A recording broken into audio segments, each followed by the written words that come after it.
Okay, all right. It has been an hour that our grain bed has been doing its thing. And now what the next step is called recirculation.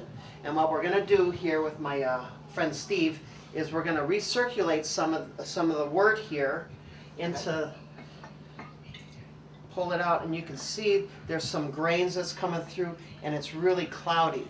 Now the purpose of this is to get your beer a little bit clearer, so your grain bed is actually acting as a strainer. And we're going to do this 7 to 8 times and just mix it, incorporate it back into the grain bed. And by the 7th, 8th time, we'll notice the difference in the clarity. It's going to be a lot clearer here. You see a lot of particles here.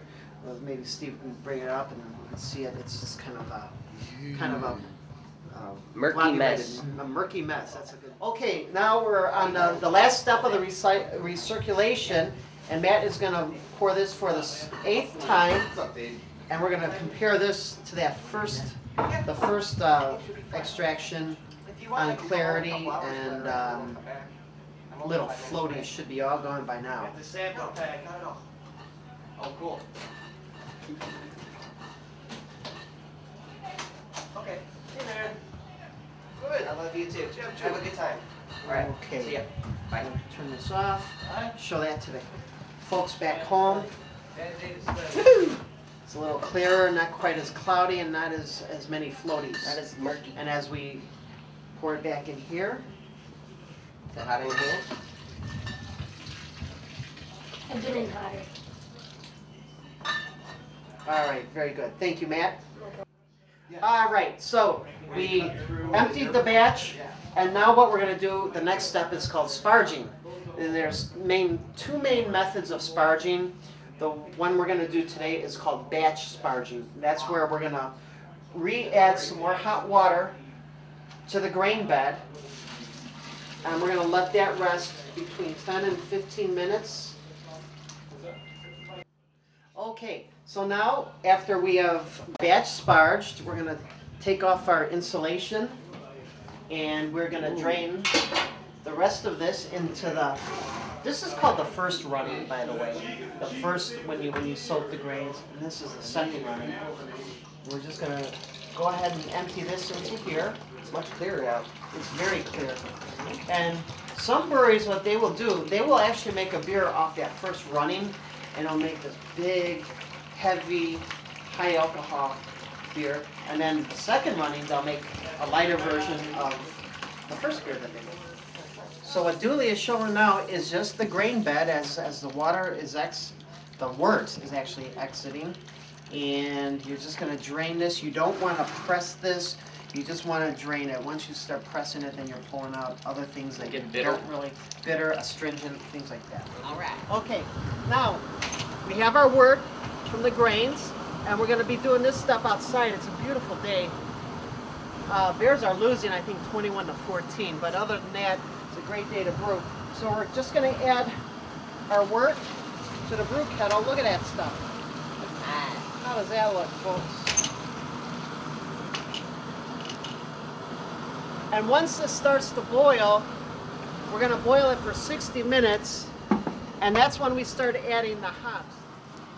Okay, where's my other? Maybe need some more water. All right, are you ready? Hey man, we're tape. Okay.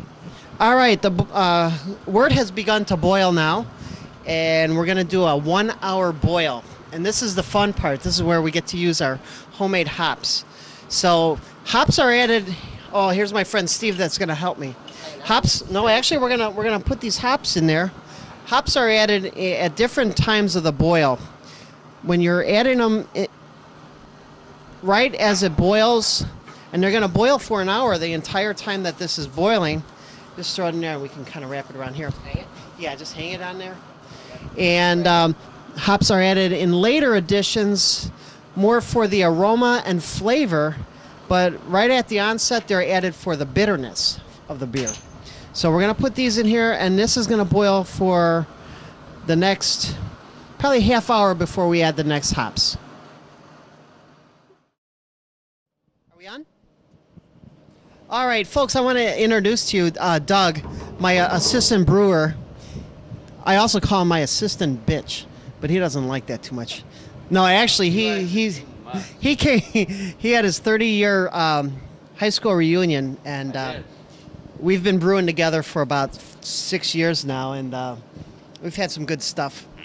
So anyway, here we are. We're sitting, and we're about 20 minutes into the boil. Doug's checking out the aroma of these hops. These are our homegrown Magnum hops. And just in about another 10 minutes, we're going to make another addition of about 2 ounces of fresh hops. Now, this is our first batch with fresh hops, so I don't know a whole lot about it other than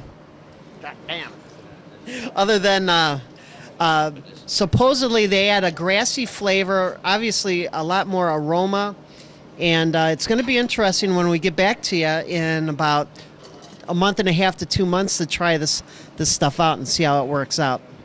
So anyway, here's Steve to comment further. Well, I had a question. You put in a bag of malt, and I wanted to know what that was all about. Maybe Doug could explain what the malt does. You think you could do that? Oh, the malt extract. Well, the malt extract adds sugar to the mix, and it's all the better. The more sugar you have, the better. Well, you can have more alcohol content that way. There's more sugars for the yeast to eat up. If you have a good healthy, well, you got the yeast starter going, right, buddy boy? What do we got here, Doug? Okay, well, this is a wort chiller. Once we're done boiling the beer, in order to get it ready for the yeast to be pitched and thrown in, we need to chill the wort, and this is a wort chiller. And wort chiller works like this. It's a hunk of copper. Yes, and plastic tubing, and that hooks up to a garden hose.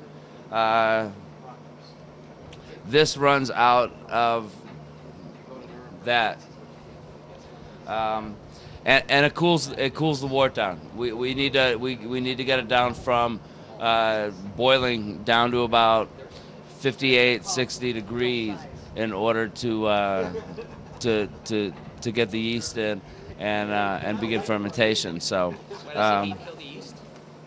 well, no. What happens is once you cool it down, if it's too warm, the yeast it's gonna kill the yeast. So you cool it down as quickly as possible.